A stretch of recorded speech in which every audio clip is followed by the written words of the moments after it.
সেই নলেজটা কি বেসিকে নেবে, কেমন ভাবে নেবে। যেহেতু তোমাদের আইকিউ সব জিরো এখন হোমিওপ্যাথিতে, ডাক্তার হওয়াটা বলছিস না, সিমটম কালেক্ট করাটা জিনিস।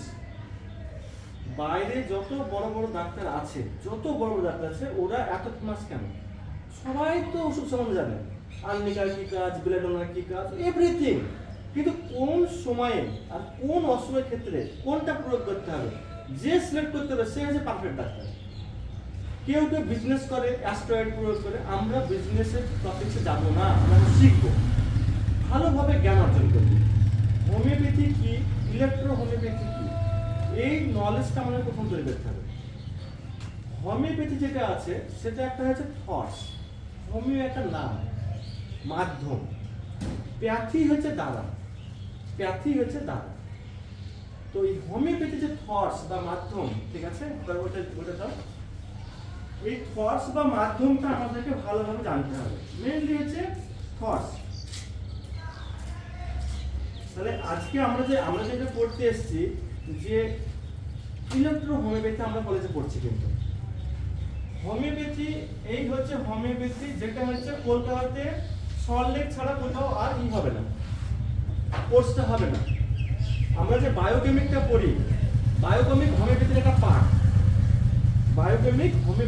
পার্ট, আর ইলেকট্রো হোমিওপ্যাথি এও একটা হোমিওপ্যাথির পার্ট।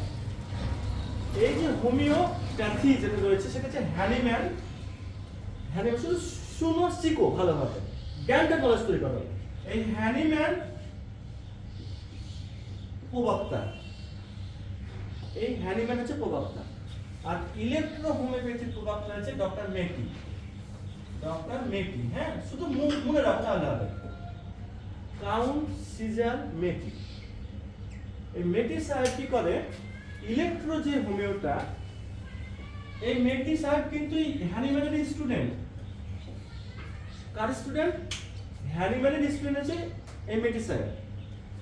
হোমিওপ্যাথি যখন হ্যানিম্যান জনক যখন প্রথম তৈরি করে, ইনি কি বলেন হোমিওপ্যাথিতে, যে মানুষের শরীর বা মানুষের দেহ তড়িৎ ম্যাগনেটিক দিয়ে সঞ্চালন করা হয়।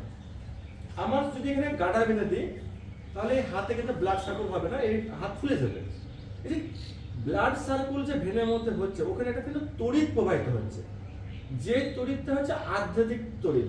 টোটাল বডিকে যে তড়িৎ রিকভারি করে, তার ওজন হচ্ছে 33 গ্রাম।